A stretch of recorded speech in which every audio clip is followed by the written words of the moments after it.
সৃষ্টি কৰিছে। কেমেৰাৰ সন্মুখত এনেদৰে এতিয়া ঘৰ বাৰী মাটি উচন হৈছে খিলঞ্জীয়া লোকৰ। আমাৰ তেজ তেওঁলোকে শুহি খালে ইতিমধ্যে, আমিও বেলেগৰ পৰা তেজ খাব পাৰিব লাগিব এতিয়া। এই জাতীয় নায়কগৰাকীয়ে কেতিয়া খিলঞ্জীয়া মানুহখিনিয়ে এই ধৰণে মাটি ভেটি হেৰুৱালে তেওঁ আচলতে বান আৰু গৰাখহনীয়া ৰোধৰ কাৰণে ব্যৱস্থা গ্ৰহণ কৰিব। আমি তেওঁলোকক ভোট দিব নোৱাৰিম, আমি তেওঁলোকক এতিয়া গুলি দিব লাগিব, তেতিয়াহে তেওঁলোকে বুজি পাব। এইবোৰ তেওঁলোকৰ বাপেকৰ সম্পত্তি নহয়তো, হিমন্ত বিশ্ব শৰ্মা, পীযুষ হাজৰিকাৰ দেউতাকৰ সম্পত্তি নহয়।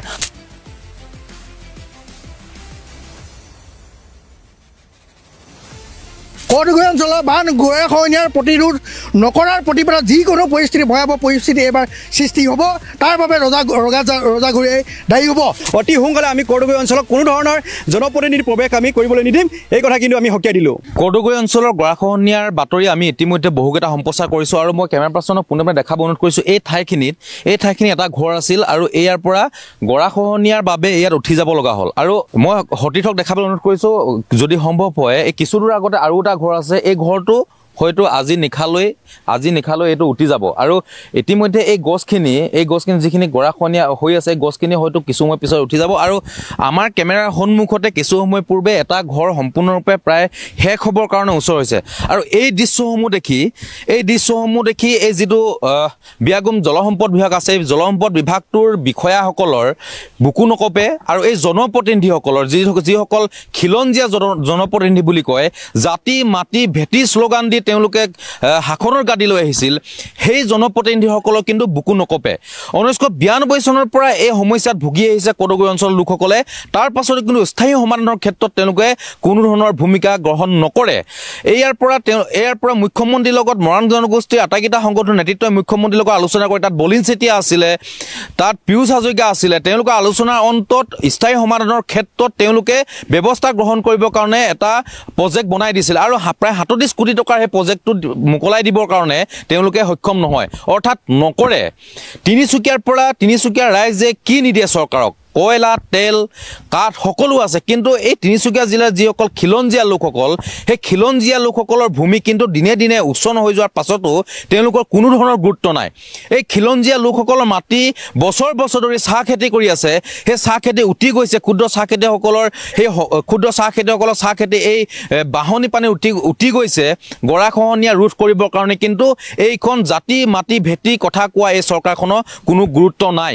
নিজৰ বুকুৰ কুটুম মৰাণ জনগোষ্ঠী বাস কৰা এই অঞ্চলটোৰ লোকসকলৰ সমস্যা হকে এই লোকসকলৰ তেওঁলোকৰ যি সমস্যা, সেই সমস্যা সমাধানৰ ক্ষেত্ৰত তেওঁলোকৰ কান্দোন শুনিবৰ কাৰণে বলিন চেতিয়া, সুৰেণ ফুকনৰ দৰে বিধায়কৰ সময় নাই।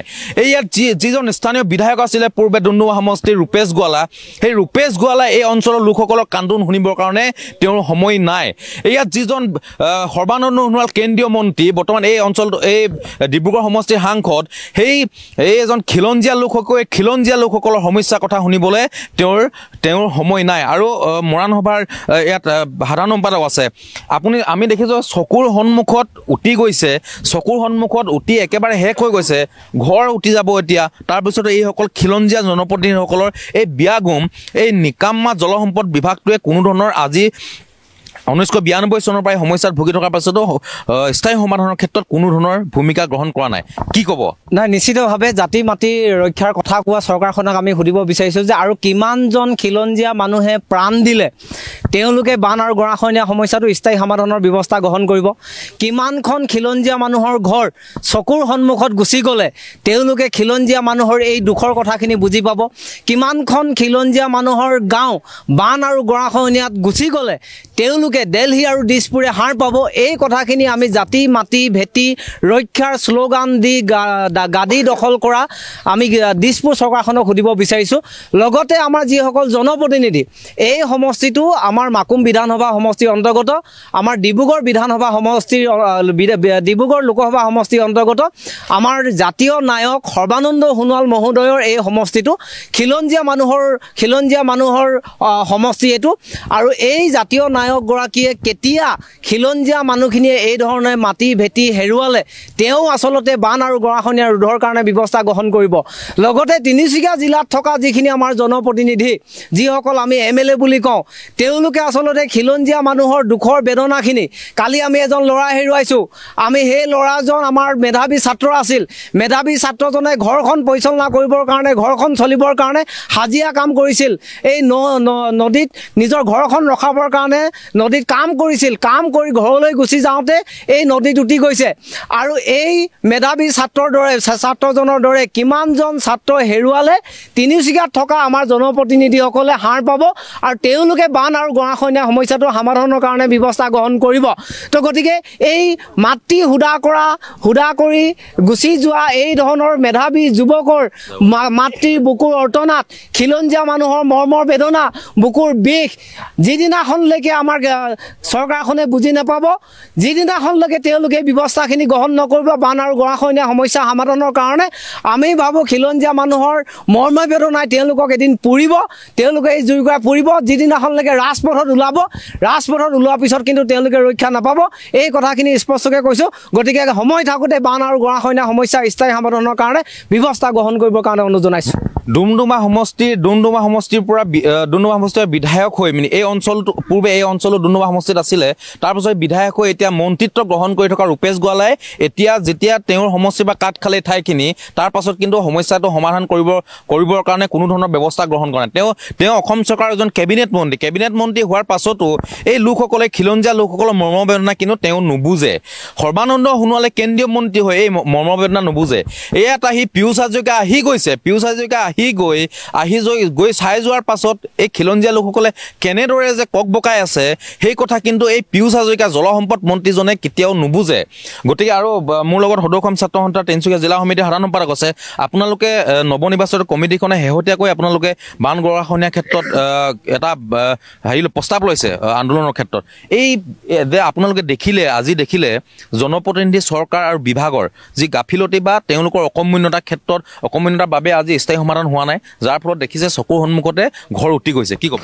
হয়, নিশ্চয়কৈ চৰকাৰৰো যিদৰে নিজৰ চকুৰ আগত এটা আপোন ঘৰখন এতিয়া পানীত জাহ গৈছে, চৰকাৰৰ যিসকল বিয়াগুম বিষয়া আছে, চৰকাৰৰ যিটো মন্ত্ৰী বিধায়ক আছে, সিহঁতৰো বুকু কঁপি উঠিব লাগিব। যিদৰে আমি ছাত্ৰ সন্থাই আমি অনুভৱ কৰিছোঁ সেই ঘৰৰ যিসকল আপোন ঘৰখন যিদৰে উটি গৈছে, সেইসকলৰ যেনে বুকু কঁপিছে, আমাৰো তেনেদৰে আমি বুকু কঁপিছে।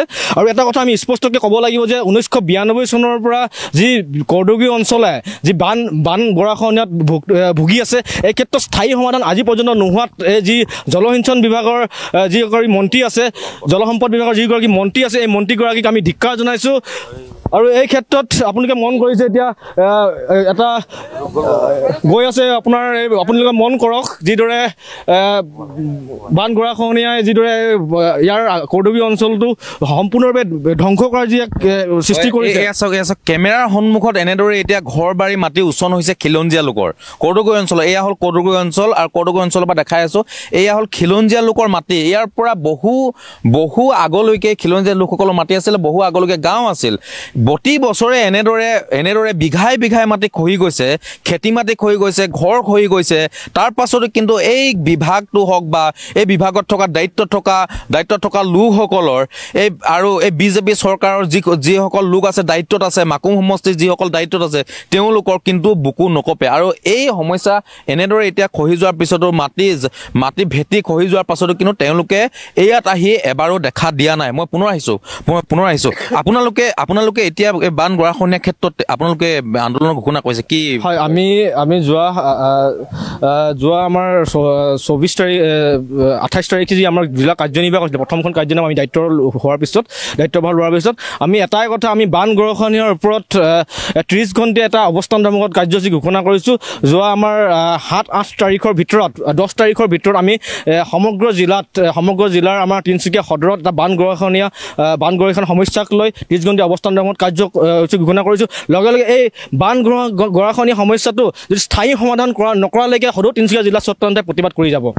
আৰু মোৰ লগত বহুকেইজন লোক আছে। আপুনি মৰাণ ছাত্ৰ সন্থাৰ কৰদগুৰি আঞ্চলিকৰ নেতৃত্ব যেতিয়া লৈ আছে তেতিয়া তাৰ আগৰ পৰা এই অঞ্চলটোৰ সমস্যা বান গৰাখহনীয়া সমস্যাৰ ক্ষেত্ৰত আন্দোলন কৰি আছে। কোনো ধৰণৰ গুৰুত্ব কোনো ধৰণে প্ৰদান নকৰে, যাৰ ফলত স্থায়ী সমাধান নকৰাৰ ফলত কালি সেই ঘটনাটো ঘটিলে। ল'ৰা এজন আজি সন্ধানহীন হৈ আছে। আজি দেখিছোঁ আমি চকুৰ সন্মুখতে এনেদৰে বিঘাই বিঘাই মাটি খহি গৈ আছে। কি ক'ব, আহ্বান জনাব নে তেওঁলোকক কি ক'ব? আমিতো আহ্বান আগৰ পৰাই জনাই আছোঁ। যেতিয়াৰ পৰা 1992 চনত যেতিয়া আমাৰ বান গৰাখহনীয়াই এটা ভয়ংকৰ ৰূপ ল'লে আৰু তেতিয়াৰ পৰাই আচলতে আমাৰ বিভিন্ন সমস্যাসমূহ চৰকাৰক আবেদন নিবেদনৰ লগতে আন্দোলনৰ জৰিয়তে আমি তেওঁলোকক জনাই আছোঁ। এতিয়া কথা হ'ল কি, আমাৰ আহ্বানবোৰ তেওঁলোকে নুশুনে, আমাৰ বিননিবোৰ তেওঁলোকে নুশুনে, আমাৰ বুকুৰ বেদনাখিনি তেওঁলোকে নুশুনে। এতিয়া এনেকুৱা যদি হয়, আমাৰ ইয়াৰ পৰাই তেওঁলোকে গোটেই আমি দিল্লীৰ নাগপুৰলৈকে আমি চলাবলগীয়া হয়। আমাৰ ইয়াৰ পৰাই খাৰুৱা তেল নিব, আমাৰ ইয়াৰ পৰাই কয়লা নিব, আমাৰ ইয়াৰ সেই খাৰুৱা তেল কয়লাৰ পইচাই আজি গোটেই অসম চলাব, ভাৰত চৰকাৰখনক চলাব। এতিয়া কথাটো হ'ল কি, চৰকাৰৰ এইবোৰ তেওঁলোকৰ বাপেকৰ সম্পত্তি নহয়তো, হিমন্ত বিশ্ব শৰ্মা, পীযুষ হাজৰিকাৰ দেউতাকৰ সম্পত্তি নহয়। আমি বিচাৰিছোঁ কৰদগুৰি অঞ্চলবাসীয়ে, তিনিচুকীয়াবাসীয়ে আমি বিচাৰিছোঁ আমাৰ সম্পত্তিখিনিক তেওঁলোকে সুৰক্ষা দিয়ক, নিৰাপত্তা দিয়ক। আৰু তেওঁলোকৰ বাপেকৰ সম্পত্তিৰ টকা পইচা আমি বিচৰা নাই। আমাৰ সম্পত্তি আমি কৰ দিছোঁ, আমি চৰকাৰখনক কৰ দিছোঁ। আমাৰ ইয়াৰ পৰা খনিজ সম্পদবোৰ আমাৰ দেউতাৰ সম্পত্তিসমূহ তেওঁলোকে নিছে। চৰকাৰে আমাৰ দেউতাৰ সম্পত্তিখিনি তেওঁলোকে নি আন ভাৰতৰ বিভিন্ন দেশসমূহ, বিভিন্ন ঠাইসমূহ তেওঁলোকে বিতৰণ কৰি আছে। এতিয়া কথাটো হ'ল, যদি আমাৰ সম্পত্তি নি আমাৰ কৰসমূহ তেওঁলোকে চৰকাৰ চলাব বিচাৰিছে আৰু আমাৰ যেতিয়া নিৰাপত্তাহীনতাত আমি ভুগিম, আমাক যেতিয়া তেওঁলোকে সুৰক্ষা দিবৰ কাৰণে নোৱাৰিব, তেতিয়াহ'লে আমি বেলেগ বিকল্প পথ ল'ব লাগিব। আৰু বিকল্প পথ ল'বৰ কাৰণে আমি ইমান আবেদন নিবেদন কাকতি মিনতি কৰাৰ পাছত যদি চৰকাৰখনে যদি কথা নুশুনে, তেনেহ'লে আমি এটা সময়ত আমাৰ যোৱাকালি যিজন যুৱক ঢুকাইছে, তেনেকুৱা যুৱক আমি প্ৰায় প্ৰতিটো বছৰতে হেৰুৱাই আহিছোঁ। প্ৰতিটো বছৰতে আমি ঘৰ হেৰুৱাইছোঁ, প্ৰতিটো বছৰতে 2-3খনকৈ গাঁও হেৰুৱাই আহিছোঁ। এতিয়া কথাটো হ'ল কি, আমাৰ দুখৰ বেদনাখিনি যদি তেওঁলোকে নুশুনে, তেনেহ'লে আমি হাতত অস্ত্ৰ তুলি ল'ব লাগিব। আমি কোম্পানীসমূহ এবাৰ খেদিব লাগিব, অইল ইণ্ডিয়াৰ নিচিনা কোম্পানীবোৰক খেদিব লাগিব।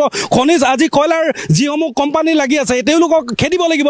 আমি কেতিয়া খেদিব পাৰোঁ? আমি অস্ত্ৰ ধৰিব লাগিব, তেতিয়াহে খেদিব পাৰিম। আৰু খেদিলে আমাৰ পইচাখিনি, আমাৰ সম্পত্তিখিনি, তেতিয়াহে আমাৰ এই নিৰাপত্তা যিখিনি আমি সুৰক্ষা কৰিব লাগে আমি নিজে কৰি ল'ম। কাৰণ চৰকাৰে নিদিয়ে আমাক। এতিয়া আমাৰ এটাই বিকল্প আছে, আমি অস্ত্ৰ ধৰিব লাগিব। ইয়াৰ ডেকা ল'ৰাসকলে অস্ত্ৰ ধৰিহে তেতিয়াহে আমি অন্ততঃ এই সম্পত্তিসমূহ, নিজৰ সম্পত্তিসমূহ আমি বেলেগক বিক্ৰী কৰি আমাৰ এই সমস্যাসমূহ সমাধান কৰিব পাৰিম। নহ'লে চৰকাৰে আমাক কোনোদিনে মুখ মেলি নাযায়। কাৰণ আজি দীঘলীয়া এটা আন্দোলন, 3টা দশক পাৰ হৈ গ'ল। 3টা দশকত তেওঁলোকৰ যদি এনেকুৱা ধৰণৰ যদি চাতুৰিৰে কেৱল মাত্ৰ সৰ্বানন্দ সোণোৱাল আহিব পাৰে আমাৰ ইয়াত নিৰ্বাচনৰ তেওঁলোকে সভা মিটিং মাৰিবলৈ আহিব পাৰে, কিন্তু যেতিয়া আমাৰ কৰদগুৰি অঞ্চলবাসী যেতিয়া দুখত পৰিব, যেতিয়া আমাৰ বেদনাখিনি তেওঁলোকে শুনিব আহিবৰ কাৰণে সময় নাই। আজিৰ দিনত আজি থাকিব লাগিছিলে আমাৰ ৰাইজৰ লগত, আজি আছেগৈ তেওঁ ক'ত? আজি ইয়াৰ জনপ্ৰতিনিধি, আজি আচলতে মাকুম সমষ্টিটো এটা সাংঘাতিক ধৰণৰ এটা এৰাবাৰীৰ নিচিনা হৈ গ'ল। এই এৰাবাৰীখনক এতিয়া কোন চৰকাৰে চাব? আজি শাসনাধিষ্ঠ চৰকাৰখনে বা আন আগৰ যিখিনি চৰকাৰ আছিলে গতানুগতিকভাৱে তেওঁলোকে চৰকাৰখন চলাই নিয়ে, কিন্তু আমাৰ দুখ বেদনা কিন্তু প্ৰতি বছৰে তেওঁলোকে কেৱল মাত্ৰ নিৰ্বাচনৰ সময়ত আহে, আপোনালোকৰ সমস্যাখিনি আমি সমাধান কৰিম আৰু আপোনালোকে আমাক ভোট দিয়ক। এতিয়া কথাটো হ'ল, আমি তেওঁলোকক ভোট দিব নোৱাৰিম, আমি তেওঁলোকক এতিয়া গুলি দিব লাগিব, তেতিয়াহে তেওঁলোকে বুজি পাব। গতিকে আমাৰ তেজ তেওঁলোকে শুহি খালে ইতিমধ্যে, আমিও বেলেগৰ পৰা তেজ খাব পাৰিব লাগিব এতিয়া। গতিকে আমি পুনৰবাৰ আমি আহ্বান জনাইছোঁ চৰকাৰখন, যদিহে এনেকুৱা ব্যৱস্থাটো যদি তেওঁলোকে ভাবে, এই খিলঞ্জীয়া মানুহখিনি, এই ভূমিপুত্ৰ মানুহখিনিৰ কাৰণে যদি তেওঁলোকৰ অন্ততঃ বুকু কপা নাই, তেনেহ'লে সেই বুকুকেইখনক আমি গাদীচ্যুত কৰাৰ লগতে আমাৰ যিখিনি এই তিনিচুকীয়াৰ পৰা সম্পত্তি আছে, এই সম্পত্তিখিনি কিন্তু আমি চৰকাৰক দিবৰ কাৰণে আমি অবাধ্য হ'ম। গতিকে তেওঁলোকে সময় থাকোঁতেই অতি শীঘ্ৰে আমাৰ সমস্যাসমূহ সমাধান কৰক, অন্যথা কিন্তু আমি তেনেকুৱা ব্যৱস্থা ল'বৰ কাৰণেও আমি আগবাঢ়ি যাম। তিনিচুকীয়া জিলাৰ পৰা সম্পদ, তিনিচুকীয়া জিলাৰ পৰা কয়লা, কাঠ, চাহ সকলো সম্পদ যায়, কিন্তু তিনিচুকীয়াৰ এই খিলঞ্জীয়া লোকসকলৰ সমস্যা বুজি নাপায়। মৰাণ ছাত্ৰ সন্থাৰ কেন্দ্ৰীয় সমিতিৰ নেতৃত্ব আছে। আৰু কিনো ক'ম, কথাখিনি একেখিনিয়ে কথা, প্ৰশ্ন একেখিনিয়ে চকুৰ সন্মুখত দেখি আহিছোঁ। কোনো ধৰণৰ ব্যৱস্থাই গ্ৰহণ নকৰে, একো কথাই নিহিলে তেওঁলোকৰ। নিৰ্বাচনৰ আগত আহি তেওঁলোকে অকল কয় যে কৰ্দগুৰি অঞ্চলৰ বান গৰাখহনীয়া সমস্যা সমাধান কৰিম। জিলাত এজন মন্ত্ৰী আছে, 5জনকৈ বিধায়ক, 4জনকৈ বিধায়ক আছে, এজন মন্ত্ৰী আৰু কেন্দ্ৰীয় মন্ত্ৰীৰ কথা নকওঁৱেই। আৰু মাকুম সমষ্টিৰ নতুন প্ৰতিনিধিও আহিছে বিজেপিৰ পৰা চোৱা চিতা কৰিবৰ কাৰণে। তাৰপিছতে কোনো ধৰণৰ সমস্যা সমাধানৰ ক্ষেত্ৰত গুৰুত্ব প্ৰদান নকৰে। প্ৰথম কথা হ'ল অসম চৰকাৰৰ চূড়ান্ত অকৰ্মণ্যতাৰ বাবে আজি কৰ্দগুৰিবাসী ৰাইজে কান্দিছে। যেতিয়াই দুখ হয় তেতিয়া কিন্তু কোনো চৰকাৰী বিষয়া ইয়ালৈ নাহে, কোনো চৰকাৰী প্ৰতিনিধি ইয়ালৈ নাহে, জনপ্ৰতিনিধি নাহে। যেতিয়া এই অঞ্চলটো ডুমডুমা সমষ্টিৰ অন্তৰ্গত আছিলে তেতিয়াও এই অঞ্চলটোক মাহিয়াৰ দৃষ্টিৰে চাইছিলে, আৰু যেতিয়া নতুনকৈ মাকুম সমষ্টিৰ অন্তৰ্গত হ'ল তেতিয়াও কিন্তু মাহিয়াৰ দৃষ্টিৰে চাইছিলে। কোনো সাংসদৰ ইয়াত খবৰ নাই, কোনো জনপ্ৰতিনিধিৰ ইয়াত খবৰ নাই, কোনো তত্ত্বাৱধায়কৰ ইয়াত খবৰ নাই, জলসম্পদ বিভাগৰ মন্ত্ৰীৰো কোনো খবৰ নাই, মুখ্যমন্ত্ৰীৰ কোনো খবৰ নাই। কেৱল তেখেতসকলে গুৱাহাটীৰ পৰা থাকিয়েই তেখেতসকলে ফুলজাৰি মাৰি থাকিলে নহ'ব। তেখেতসকলক আহ্বান জনাইছোঁ, যিসকল জনপ্ৰতিনিধি আছে, সাংসদ আছে, সৰ্বানন্দ সোণোৱাল আছে, এই মাকুম সমষ্টিৰ তত্ত্বাৱধায়ক আছে, তেখেতসকলক আমি আহ্বান জনাইছোঁ। লগতে তিনিচুকীয়া জিলাৰ এগৰাকী মন্ত্ৰী আছে, কেবিনেট মন্ত্ৰী আছে, তেখেতসকলক আমি সকীয়াই দিব বিচাৰিছোঁ। তেখেতসকলে যদি এই অঞ্চললৈ আহি এই সমস্যা বুজ নলয়, এই সমস্যা সমাধানৰ কাৰণে তেখেতসকলে যদি ব্যৱস্থা গ্ৰহণ নকৰে, তেনেহ'লে কিন্তু অতি সোনকালে আমি কৰ্দগুৰি অঞ্চলত কোনো ধৰণৰ জনপ্ৰতিনিধিৰ প্ৰৱেশ আমি কৰিবলৈ নিদিম। এই কথা কিন্তু আমি সকীয়াই দিলোঁ। ধন্যবাদ জনাইছোঁ। আৰু এজন আছে, আপোনালোকে এখন এষ্টিমেট বনাই প্ৰায় 37 কোটি টকাৰ এখন এষ্টিমেট বনাই এই স্থায়ী সমাধানৰ ক্ষেত্ৰত, সেইটো পূৰ্বতে দুদিনৰ পূৰ্বে মই বাতৰিটো সম্প্ৰচাৰ কৰিছিলোঁ। তাৰ পাছতো এই অকৰ্মণ্য বিভাগকেইটাৰ এই জনপ্ৰতিনিধিকেইজনৰ একোৱেই নিহিলে। তাৰপৰা আজি আমি কি দেখিছোঁ যে তেওঁলোকে টিং কাটি মেলি ঘৰ ইয়াৰ পৰা উঠি যাব লগা হৈছে। এই ঘৰটো বিয়া আছে, আজি ৰাতিয়ে এই ঘৰটো শেষ হৈ যাব, এইখন গাঁও একেবাৰে শেষ হৈ যাব। কি ক'ব ইয়াৰ পৰা? হয়, 90 দশকৰ পৰা আমি এই সমগ্ৰ তালাবকটি অঞ্চলৰ যি বান আৰু গৰাখহনীয়া আমি একেৰাহেই এই অঞ্চলটোৰ ৰাইজে ভুগি আহিছে, আৰু খিলঞ্জীয়া ভূমিপুত্ৰসকলৰ মাটি ভেটি উচ্ছন হৈছে। পুনৰবাৰ কৈছোঁ, যোৱা দুদিনৰ আগতে এই বিষয়ে আমি ইয়াতে নিউজ হৈছিল, আৰু আপোনালোকৰ জৰিয়তে সংবাদ মাধ্যমৰ জৰিয়তে তেখেতলোকৰ দৃষ্টিগোচৰ কৰিবৰ কাৰণে চেষ্টা কৰিছিলোঁ। কিন্তু আচলতে আমি ইমানখিনি হোৱাৰ পিছতো আজি আমি এতিয়া আমাৰ পাছতে চকুৰ সন্মুখতে মাটি ভেটি গৈ আছে, কিন্তু আমি চকুৰে চাই থকাৰ বাহিৰে একো কৰিব পৰা অৱস্থা নাই।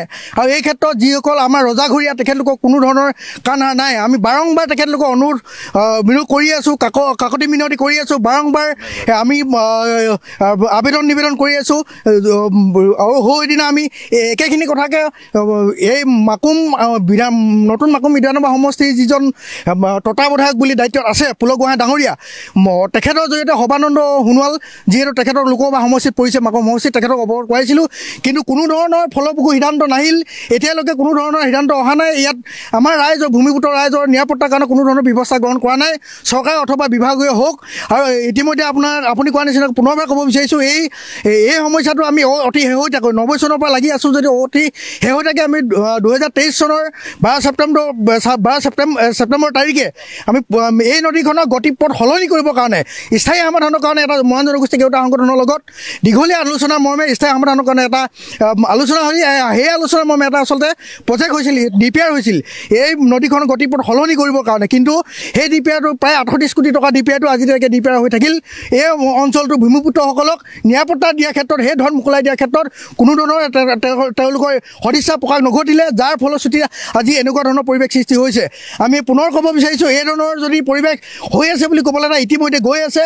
আমাৰ নিৰাপত্তা আচলতে নোহোৱা হৈছে, আৰু এই মুহূৰ্তলৈকে কোনো জনপ্ৰতিনিধি ইয়াত প্ৰত্যক্ষ হোৱা নাই, দেখা নাই, চোৱাহি নাই।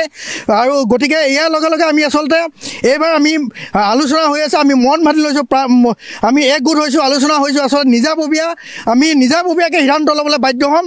এয়া যিকোনো পৰিস্থিতি, যিকোনো উদ্ভৱ সৃষ্টি হ'ব পাৰে কৰ্দগুৰি অঞ্চলত। তাৰ বাবে ইয়াৰ জনপ্ৰতিনিধি, তাৰ বাবে ইয়াৰ স্থানীয় বিভাগ, তাৰ বাবে ইয়াৰ স্থানীয় যিসকল বিষয়া কৰ্মচাৰী আছে, আমোলাপ মন্ত্ৰী আছে, চৰকাৰ আছে, তেখেতলোকে জগৰীয়া হ'ব। যিকোনো পৰিস্থিতি কৰ্দগুৰি অঞ্চলৰ বান গৰাখহনীয়াৰ প্ৰতিৰোধ নকৰাৰ প্ৰতিবাদত যিকোনো ভয়াৱহ পৰিস্থিতি এইবাৰ সৃষ্টি হ'ব, তাৰ বাবে ৰজাঘৰীয়াই দায়ী হ'ব। গতিকে পুনৰবাৰ সকীয়াই দিলোঁ, এইবাৰ কিন্তু ৰক্ষা নাই। এই কৰ্দগুৰি অঞ্চলৰ বান গৰাখহনীয়াৰ বাবে উদ্ভৱ হোৱা যিকোনো পৰিস্থিতিৰ বাবে চৰকাৰে জগৰীয়া হ'ব লাগিব।